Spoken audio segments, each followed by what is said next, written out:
અત્યારમાં વરસાદ સ્ટાર્ટ થઈ ગયો છે, વીજળી થાય છે। હું બનાવું છું ગરમા ગરમ થેપલા મેથીના।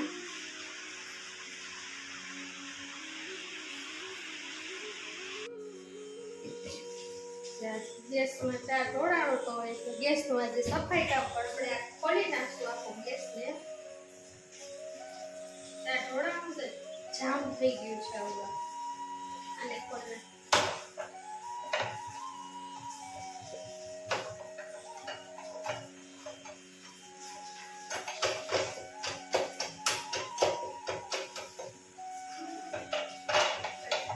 આવી રીતના કાઢી નાખવાનું। જો સફાઈ કામ થઈ જાય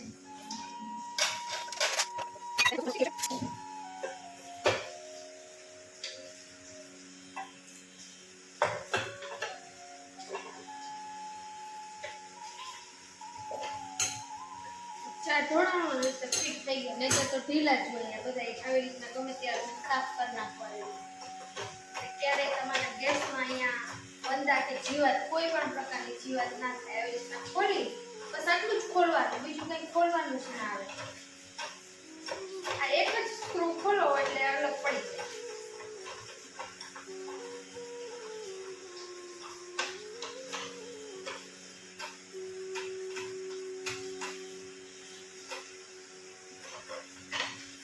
થઈ ગયું ને? બસ હવે ત્રણેયને સાફ કરી નાખવાના। અને આ એની જાળી છે, આને બર્નર ને એને સાફ કરવા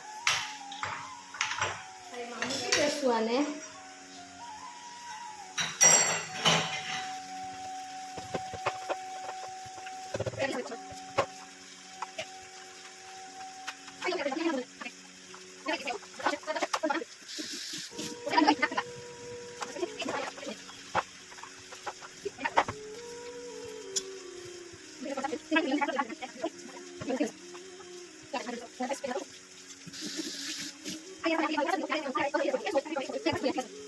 જો આ બટન છે ને, બટનને કાઢી સાફ કરું ક્યારેક એવું થાય કે અહીંયા ખરાબ થઈ ગયા છે, પણ અત્યારે તો કંઈ વાંધો નથી।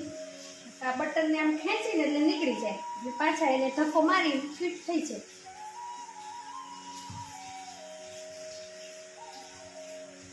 તો તમને એક કાઢીને બતાવો હમણાં કેવી રીતે। જો આવી રીતના ખેંચીને જો નીકળી બસ આવી જ રીતે સાફ કરી નાખવાનો અંદરનો ભાગ। આમાં કોઈ પ્રશ્ન રહેતો નથી।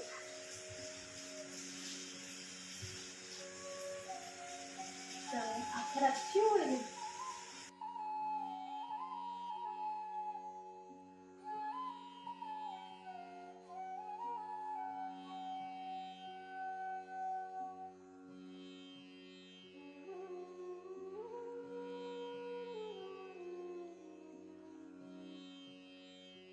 બટન ખોટીને તો સાફ કરી લીધું છે।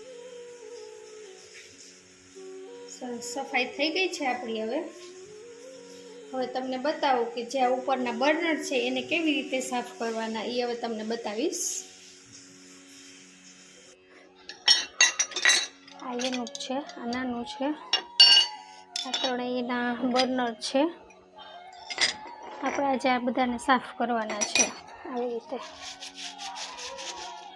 આ પિત્તળના હોય છે એટલે આને કંઈ થતું નથી।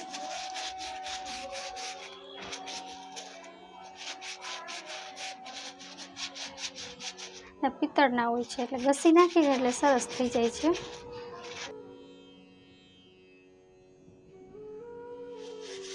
કટાતા પણ નથી। ક્યારેક કંઈ ઢોળાણું હોય, તેલ ઉડ્યું હોય તો આમ વ્યવસ્થિત સાફ કરી લઈને સારું રહે છે। થઈ ગયા સરસ, ત્રણ થઈ ગયા।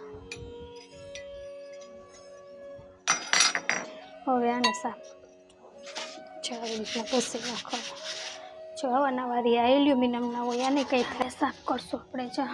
ચા ઢોળાણું એટલે ખરાબ થઈ ગઈ હતી એટલે હંમેશાને સાફ કરતું રહેવાનું। જો અંદર ઢોળાણું છે, દેખાય છે? જો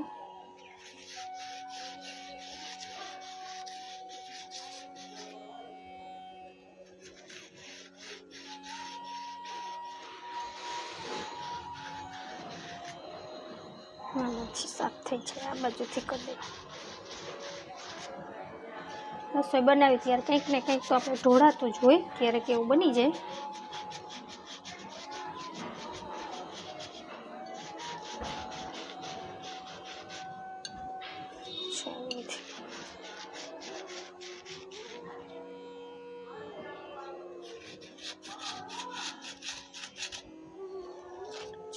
અંદર આવી રીતે સળીઓ નાખો, આંગળો નાખવો છે. તમે ચમચીથી પણ આને કરી શકો, એક ચમચીથી એમ કરવું હોય.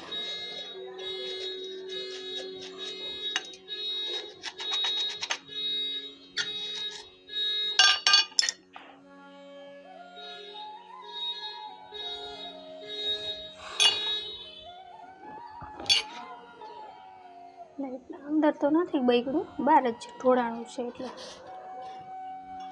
આપણે કુકરમાંથી ક્યારેક ઉભરાણું હોય કે એવું બને, ક્યારેક પાણી નીકળવું હોય, એટલે અંદર તો ખરાબ નથી થયું. કિલ્લાની ઉપર છે જરાક.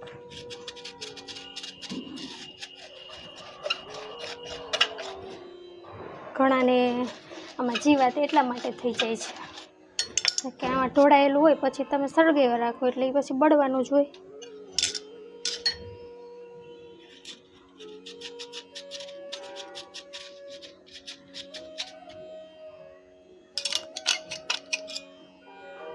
કોઈ સળિયેથી ગમે ને તમે આવી ચોખ્ખું કરી શકો. થઈ ગયું ને સરસ. હજી જો અહીં થોડુંક છે આવડું. આ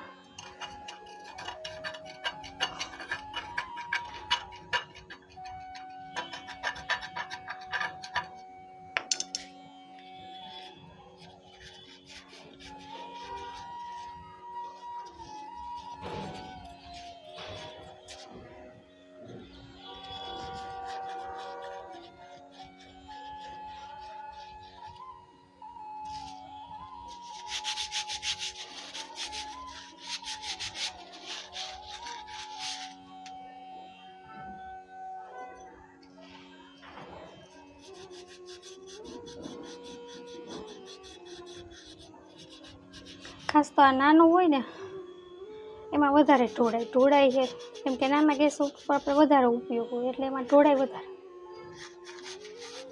હોય. આ નાની સાઈઝ એટલે સાફ કરવામાં થોડીક વાર લાગે.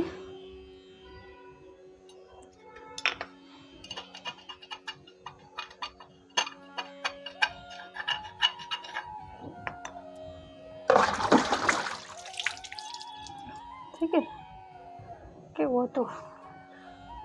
સરસ થઈ ગયું છે. આ બધું વહી ગયું, નીકળી ગયા. પછી અહીંયા છે જરાક.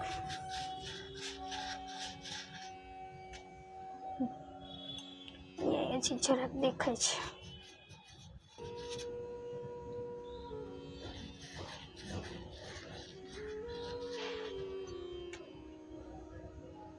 બાકી સરસ થઈ ગયું છે. અંદર ક્યાંય બીજે ઢોળાનું નથી એટલું. અંદર તો ન જાય બને ત્યાં સુધી, આ બહાર જ વધારે હોય. પછી ગરમ થાય એટલે અહીંયા ત્યાં જામી જાય. આમાં વધારે હશે કેમ કે આમાં જે 4 ઢોળાણો તો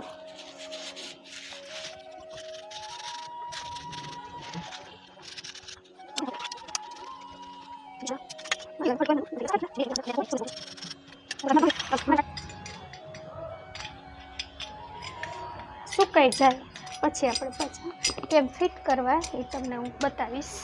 આપણે આને ફિટ કરી લઈશું. સરસ રીતે સુકાઈ ગયા છે બધા, બરાબર. સૌથી પહેલા આપણે આ ત્રણેયને ગોઠવવાના છે. આ સૌથી મોટું છે, આ નાનું છે, આ સૌથી નાનું છે, બરાબર. આવી રીતે રાખી દેવાના.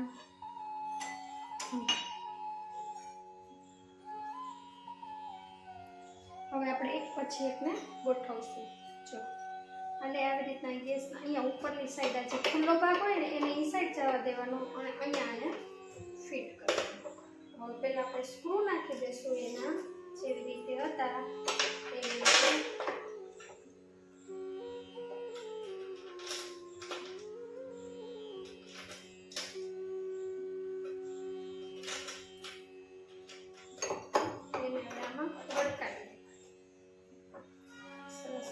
રાખવાનું ટાઈટ અને પછી સ્ક્રૂને બંધ કરવાનો.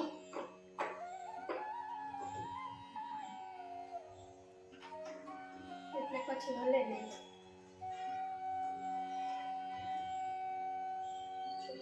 જેવું છે એટલે સ્ક્રૂ થોડા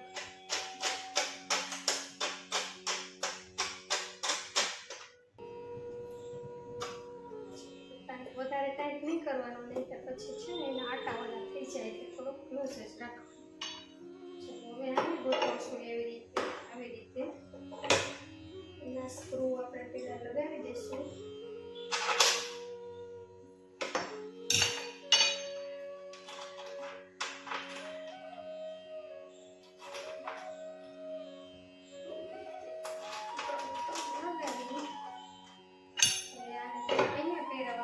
છે અહીં નીચેના સ્ટોવમાં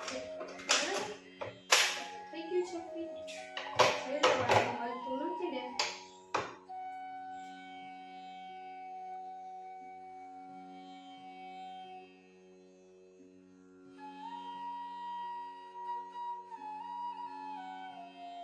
પણ વ્યવસ્થિત સાફ થઈ જાય છે. ચાલો હવે આ બધાના બર્નર ઉપર મૂકી દઈશું. આપણો ગેસ થઈ ગયો છે રેડી. બરાબર, જો બટન ચેક કરી લેવાના, ઊભું કર્યું તો કે આડાવડા નથી થઈ ગયા ને. બરાબર, આવી રીતના ગેસની સફાઈ કરવાની આપણે ઘરે પણ કરી શકીએ છીએ, બહાર કોઈ દેવાની જરૂર નથી પડતી. અને આપણો ગેસ કાયમી માટે નવો જ લાગે છે, ચૂનો ક્યારેય થતો નથી. બરાબર, આ કામ આપણે લેડીઝ પણ કરી શકીએ છીએ.